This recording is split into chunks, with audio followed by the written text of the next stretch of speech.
Fala rapaziada, sejam bem-vindos a mais um vídeo aqui no Primeira Fila. Eu sou o Kevin Nicolas e hoje é um videozinho especial, diferente, interessante. Vamos falar da lendária Tyrrell de 6 rodas, porque se você vive numa caverna e não sabe, já teve um carro de Fórmula 1 que tinha 6 rodas. Um carro que pode parecer meme, mas assim, ele chegou a ser bem competitivo, venceu corrida, então assim, tem uma história bem interessante por trás. E que terá um convidado especial aqui, né, enfim, que vocês vão descobrir mais na frente, se bem que tá no título, né, assim, vocês não são imbecil também, né, tá no título. Mas vamos lá, sem mais enrolações, vocês já sabem, bora para o vídeo.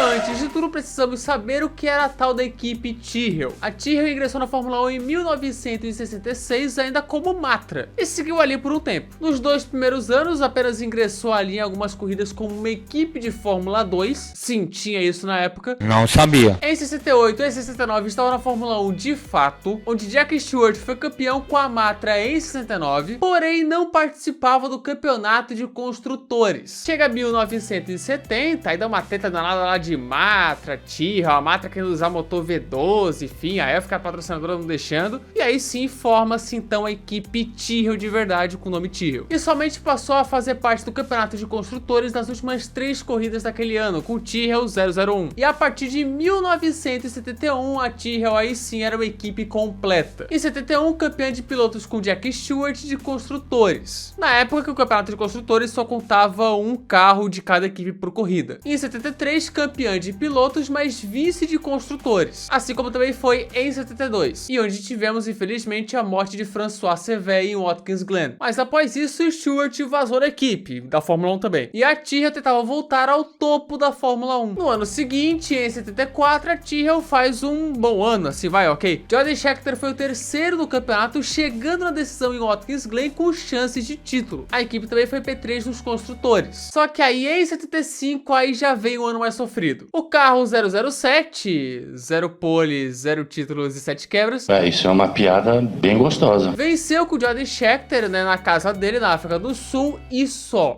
A Tyrrell ficou atrás de Ferrari, de McLaren, de Lotus e de Hesketh. E o melhor colocado foi Jody Scheckter na 7ª posição. Aí é aquela coisa, a Tyrrell precisava de uma resposta, precisava brigar por algo novamente. E nisso chega o ano de 1976. A dupla era Jody Scheckter e Patrick Depailler, remanescentes do ano anterior, onde nas 3 primeiras corridas seguiram utilizando o carro 007 da temporada de 75. Mas na 4ª corrida eles decidem montar algo espetacular, algo fora da curva, um carro de 6 rodas.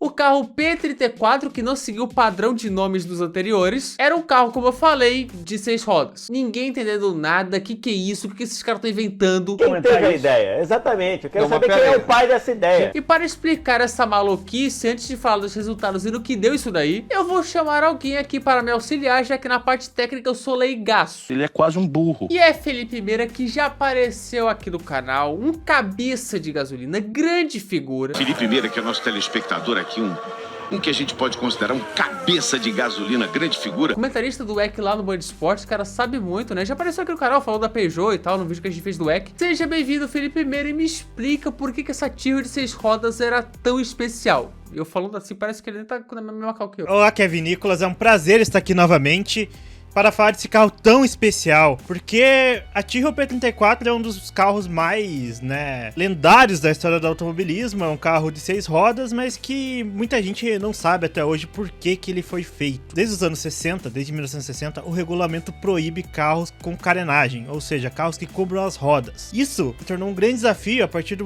desenvolvimento da aerodinâmica ali no final dos anos 60. O que acontece é que as rodas são um grande problema aerodinâmico, já que, obviamente, os carros de Fórmula 1, esse aqui é um carro moderno, né, de 2021, mas a gente pode falar, né, em relação a isso desde 1960, a gente tem esse problema das rodas, ou seja, a roda ela é um problema porque ela gera muito arrasto. Ela é um problema porque ela gera descolamento do ar aqui, então ela acaba gerando muito arrasto, e isso não é uma coisa desejada para os carros. A aerodinâmica na Fórmula 1 nasce um pouco com essa lógica de conseguir de alguma maneira desviar o fluxo das rodas, né? No caso de um Fórmula 1 mais moderno, como esse de 2021, ele ainda não tinha efeito solo como os de hoje, mas ele tinha a questão aqui das asas, né? Ou seja, a asa desvia o fluxo de ar. Ok, hoje em dia, e até em 2021, isso não era um problema tão grande. O problema é que em 1974, 75, 76, o regulamento proibia as asas aqui no caso, né, só poderiam ter 1,5 metros, enquanto a bitola do carro, que é a distância entre as rodas que estão no mesmo eixo, ela era maior, né, por causa do aro 3 e tudo mais. Isso incomodava o projetista da Tyrrell, que era o Frank Gardner. Sentia que o esforço dele para tentar driblar, né, essa questão da roda era em vão. A gente tem ali o caso do desenho dos carros até de 74, 75, né, da 007, onde você tinha um triângulozinho ali que desviava o fluxo de ar, mas isso era insuficiente. Outra coisa que o Gardner via é que na época todo mundo usava Ford Cosworth DFV, ou seja, não tinha como você diferenciar os motores, né, com exceção da Ferrari e algumas outras. Então qual que foi a ideia dele? Adotar uma ideia que ele já tinha pensado muito antes, mas que nunca tinha colocado em prática, de realmente, em vez dessa rodinha aqui, botar duas rodas menores. Com isso você mantém a aderência, só que uma grande questão é que ele conseguia, com essas rodas que eram aro 10, fazer uma bitola menor, e ele conseguia que a asa dianteira cobrisse as rodas, né? Que era a grande solução para ele na época, né? Obviamente, você ter 4 rodas na frente é um problema por outros motivos, né? Primeiro deles, que vocês devem estar pensando, não é pit stop, porque na época era muito raro se ter pit stop, não existia. Mas o problema era o acerto, né? Então você tinha ali um mecanismo que a gente chama de bell crank, onde você fazia ali, você tinha um meio, né, entre as duas rodas, e elas giravam a partir desse meio. Só que, conforme o carro foi para teste, lá em 75 ainda, né, se percebeu muitos outros problemas, a questão da visão, né, então se colocou vidros ali na lateral do carro, a questão de que travar, né, as 4 rodas era um problema também, porque às vezes elas travavam em tempos diferentes, ou seja, tinha que sincronizar isso. O próprio ajuste de suspensão era um saco para fazer, porque você tem, né, 4 rodas na frente, e isso aí acaba gerando muitos problemas. Então todos esses problemas tiveram que ser resolvidos, né, durante ali a questão da pré-temporada, né, de 76, e durante, né, as primeiras etapas de 76, onde o carro não foi usado, né. Outro fator também, é que vocês podem ver até fotos da apresentação do carro, ele tinha, né, o que a gente chamava na época da entrada de ar ali, periscópio, né.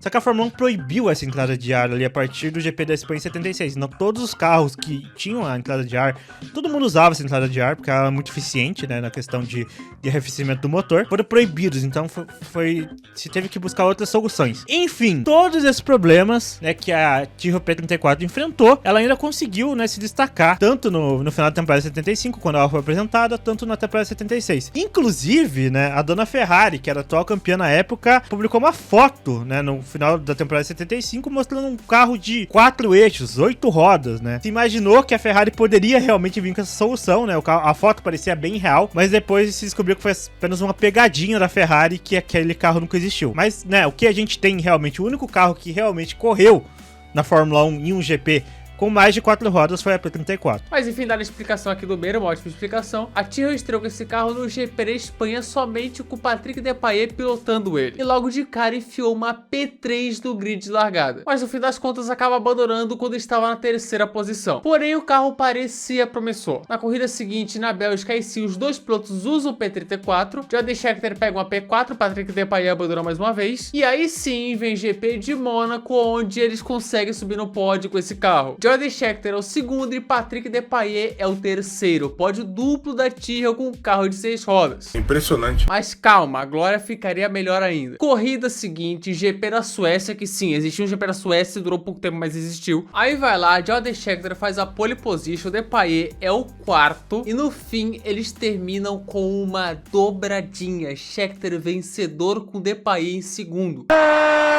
Inclusive, né, Meira, cara, tem uma história interessante dessa corrida, cara, porque não foi só uma vitóriazinha e tal, foi interessante, né? Foi muito interessante, porque o Tyrrell, depois da qualificação, ele tem certeza, né, que vai dar dobradinha. Ele fala que o carro do Andretti e do Eamon, que ficou na frente, né, do Depailler, vão quebrar, e eles quebram mesmo. Só que aí também tem a primeira polêmica, porque o Depailler não conseguiu um bom acerto pro carro, só que o Tyrrell não deixou ele copiar o acerto do Scheckter, alegando que o Depailler podia ser mais rápido e podia dar briga na pista. Ele não queria isso, ele queria uma dobradinha. Então, para as coisas ficarem mais fácil, né, o Depailler correu com o acerto que ele conseguiu, que não tava tão bom, enquanto o Scheckter conseguiu voar na frente e conseguiu uma vitória. Então, teve essa questão também. Logo ali no começo, uma polêmica ali. Ken Tyrrell que tinha alguns problemas, né, com alguns pilotos dele, inclusive a gente vai falar daqui a pouco que ele teve alguns problemas com o Scheckter. Inclusive, né, cara, assim, né, nesse GP da Suécia, eles vão lá, conseguem vencer, tem a dobradinha. E, assim, muita gente vê a 76 como só Lauda contra Hunt, né, que foi a batalha entre eles e por aí vai. Mas nesse GP da Suécia, que foi a 7ª etapa de 16, quase a metade do campeonato, o vice-líder do campeonato era o Jody Scheckter com o Depailler em terceiro. Então, assim, o carro da Tyrrell, ele era realmente bom, cara. Ele era competitivo, né, velho? Assim, ele era bem competitivo. O carro era muito competitivo, né, já que a Goodyear, né, desde o começo do projeto apoiou. Ou seja, a Goodyear, ela desenvolveu o pneu usado 10 especificamente para esse projeto. E o mais legal, né, que quando o Gardner foi procurar a Goodyear, eles mantiveram segredo, né, então eles só não falaram para outras equipes, eles forneciam para quase todo mundo naquela época, e eles mantiveram segredo e o pneu só realmente apareceu quando o carro foi lançado. Mas a competitividade da P34 ela é um pouco engraçada até em 76, porque George Scheckter nunca gostou desse carro, apesar de ser o carro que ele ali tava conseguindo até disputar o campeonato, ele mesmo fala que nunca gostou desse carro. Hoje em dia, inclusive, ele tem um B34 na garagem dele,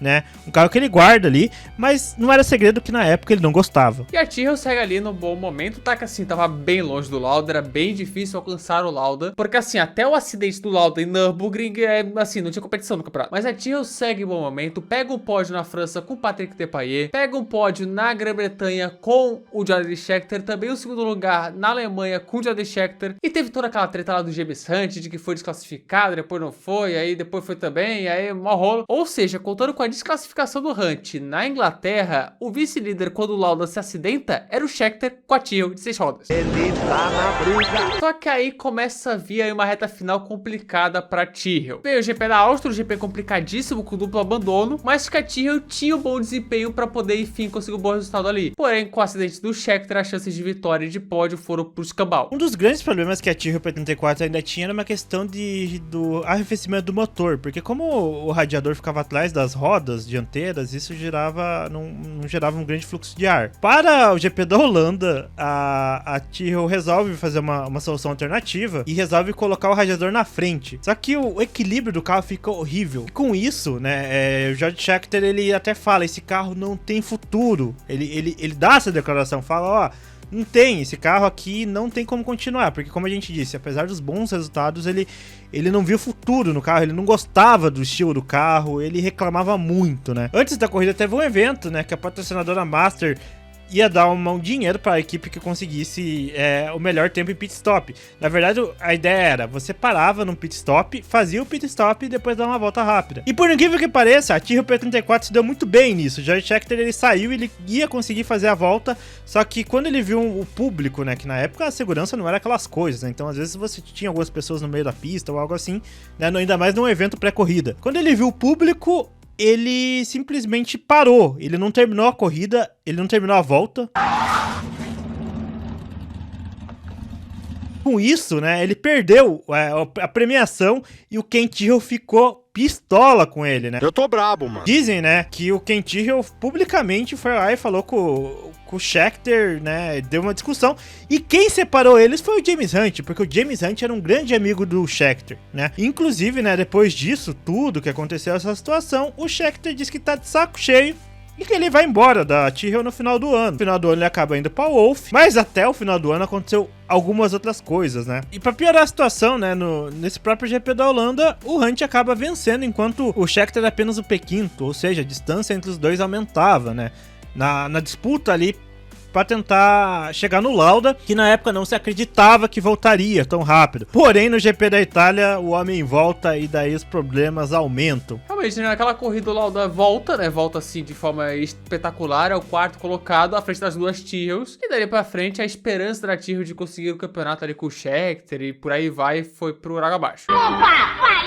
Aí nas corridas seguintes, a gente não teria chance mesmo com o pódio ali do Depailler no Canadá, um pódio do Jody Scheckter e um Watkins Glen. ali, né, as chances já foram pro brejo. O Depailler chega a liderar o GP do Japão, a decisão lá em Fuji, mas chega apenas em segundo. E até com o fim de temporada honrado ali para a Tyrrell, que terminou na terceira colocação no campeonato de construtores, obviamente atrás de Ferrari e McLaren. Scheckter foi o terceiro do campeonato de pilotos, o Depailler foi o quarto e fechou 76, que parecia que assim, ó, olha, eles podem estar construindo uma coisa interessante aqui, um carro de 6 rodas, primeira temporada, pode evoluir, isso e tal, só que veio 77 e aí é uma desgraça. Já no final da temporada de 76, aquele casamento entre Goodyear e Tyrrell começou a se desfazer. O próprio projetista do carro, Frank Gardner, ele começa a reclamar, né, da questão de que talvez a Goodyear não estava dando condições para esse carro continuar o desenvolvimento. Para 77, a Michelin entra no grid e a Tyrrell chega a consultar a Michelin, né? E que a Michelin se empolga com a ideia de fazer também os pneus para eles. Pela questão do tempo ali, pela Michelin tá no começo, né? Tanto a Tyrrell quanto a Michelin resolvem ter cautela e acaba que para 77, né, o pneu continua sendo Goodyear. Ainda para 1967, a gente tem a saída do Scheckter e tem a entrada do Ronnie Peterson, né, que era um piloto muito bem quisto na época. E que, inclusive, se você tem algum parente ou conhece alguém chamado Ronnie Peterson, que nasceu ali nos anos 70, provavelmente a culpa é desse piloto. Sei lá, porque se contar essa curiosidade. Eu tenho um professor que chama Ronnie Peterson. Você acredita? Não, cara, tem muita gente que chama Ronnie Peterson que nasceu nos anos 70 por causa dele. Chamada Ronnie Peterson, mas eu acho que tem bastante, cara, eu acho que tem bastante. Então, em 1977, vendo toda essa questão, né, Frank Gardner pede demissão da Tyrrell, né, porque ele tá desiludido com o projeto e quem assume é o Maurice Philippe. E nessa que ele assume, ele resolve que ele vai mudar o carro, ele vai tentar fazer uma versão B. Essa versão B tenta resolver os problemas aerodinâmicos que o carro ainda tinha, tenta fazer um formato mais aerodinâmico, tenta colocar os radiadores da frente, só que com essa questão de principalmente aumento de peso do carro, a bitola tem que aumentar. A própria ideia de você ter um carro ali com uma asa ali que cobrisse totalmente as rodas já vai pelos ares. Além disso, a Tyrrell P34B, ela acaba tendo problemas de peso, né? A P34 original já tinha 595 quilos, que já era 20 quilos a mais que o mínimo do regulamento. A P34B, ela ganha 25 quilos, ou seja, vai para 620. Isso também, né, junto com a questão do desequilíbrio, a Goodyear, como a gente falou, já não estava tão empenhada em desenvolver esse pneu, acaba tornando o carro um grande problema, porque você tem um desequilíbrio muito grande entre a parte dianteira e a parte traseira. Apesar disso, ainda no final da temporada, né, o Depailler, ele consegue alguns bons resultados ali, ele consegue um segundo lugar no Canadá, um terceiro lugar no Japão, né, completa o campeonato em 8º lugar, né, enquanto o Peterson, que não conseguiu se adaptar ao carro, termina em 14º. Para encerrar a história da P34, né, no GP do Japão ainda, né, o Gilles Villeneuve, que tava ali estreando na Fórmula 1 ainda, né, ele acaba acertando o carro do Ronnie Peterson, né, os dois acabam batendo, né, o carro do Gilles Villeneuve voa em direção à plateia, né, e com isso duas pessoas morrem, né? Um fotógrafo e um fiscal. Além de tudo, a última corrida da P34 foi marcada por essa tragédia, que não foi culpa da Tyrrell, não foi culpa do Peterson, foi culpa do Gilles Villeneuve. Isso acaba fechando a história da Tyrrell P34, né? Até hoje se questiona um pouco qual seria o real desempenho da P34 se a Goodyear tivesse se empenhado em continuar o desenvolvimento do carro. Mas a gente sabe que isso era um problema, porque só a Tyrrell usava, então o desenvolvimento dos pneus Aro 10 era muito caro, enquanto o pneu Aro 13 comum todos usavam. E essa forma como o Meira falou aqui, cara, 77 foi assim um desastre completo. A equipe sofria para se classificar dentro do top 10, cara, sofria para pontuar, quebrava demais, um desastre completo. E aí a ideia do carro de 6 rodas, ó, em 78... acabou-se, it's over. E aí volta com a nomenclatura normal da Tyrrell, né, que é o 007, agora tem o 008 em 78. O que faz do P34 um carro assim diferente ali na linha do tempo, né, tá todo mundo ali 001, 002, 003, 004, tal, P34. E aí encerrou então a trajetória desse carro de 6 rodas que durou apenas 2 temporadas, a primeira muito promissora, interessante, com vitória, chegou até a, enfim, quase brigar pelo título, e a segunda um desastre completo que encerrou de vez aí a trajetória desse carro exótico. Lembrando que depois da P34 a gente ainda teve algumas tentativas de carro de 6 rodas, só que com outro intuito, né? Você dobrar o eixo traseiro, ou seja, você ter 4 rodas atrás, em teoria dando mais tração, né? A primeira tentativa dessas foi a March, que fez um TS76, né? Com a March 240. O carro acabou não indo pra frente por problema de transmissão. E daí lá em 82, né? A Williams, ela também tenta o carro ali, né? O FW08D, só que ele acaba não indo pra frente, né? Por causa que a própria FIA acaba alegando, ó, esse carro carro é ilegal, ele não pode existir, né, na competição. E a Williams, ela tentou essa solução porque ela tava desesperada, porque ela achou que não ia ser competitiva. E por incrível que pareça, no final de 82, a Williams ganha com um carro convencional, né, com Keck e Rosberg. Também temos que lembrar de outra tentativa que foi da Ferrari lá por 79, que tentou fazer uma que foi chamada 312 T6, né, que era um carro com um eixo trucado atrás, né, como os caminhões, e que também acabou não dando certo, não foi pra frente. E assim eu acho que acaba a história dos carros ali com mais de 4 rodas na Fórmula 1, né. Hoje em dia, até por regulamento, existe uma proibição, ou seja, você, na Fórmula 1 atual, você tem que ter um carro de 4 rodas e obrigatoriamente tem que ter tração traseira. Então tá encerrada aí a história da Tyrrell de 6 rodas, cara. Uma história assim, até que bem complexa pro carro que durou apenas 2 temporadas. Quero agradecer demais aí a participação do Felipe Meira, que ajudou aqui a esclarecer muitas coisas dessa história maravilhosa. Então, Meira, aí, se quiser falar aí onde o pessoal pode te seguir, pode te acompanhar aí, velho, fica à vontade aqui. Bom, estou no Twitter, no Instagram, @Felipe Meira. Também escrevo lá no Terra, né, no Parabólica. Também vocês podem me ver comentando no Band Esportes, lembrando que mês que vem tem as 24 horas de Le Mans, a principal prova do calendário do Endurance, uma das 3 principais provas do automobilismo. E, obviamente, a gente vai estar lá novamente. Então, quem quiser acompanhar será muito bem-vindo. É isso, esse foi mais um vídeo. Muito obrigado aqui pela participação do Meira. E é isso aí, gente. Nos vemos no próximo vídeo. Aí, se você gostou desse vídeo, se inscreva no canal, ative as notificações, clique no gostei e espalhe esse vídeo com a galera, é claro. Me siga também no Instagram, Primeira Fila F1, no Twitter, que é Vinícolas Perfil, e no Discord tá lá aqui embaixo, tá? Descrição, tudo aqui na descrição, é nóis. Membros, tá? Se quiser virar membro, aqui estão eles, cara, aqui todos os membros do canal, muito obrigado a todos eles. Se quiser virar um, tá botando seja membro aqui embaixo, água simbólica, se tu quiser, show, se não quiser, beleza, cara, sem problema. Sugestões, comentários, e é isso, muito obrigado a quem assistiu o vídeo até aqui para o comentário fixado, junto, falou!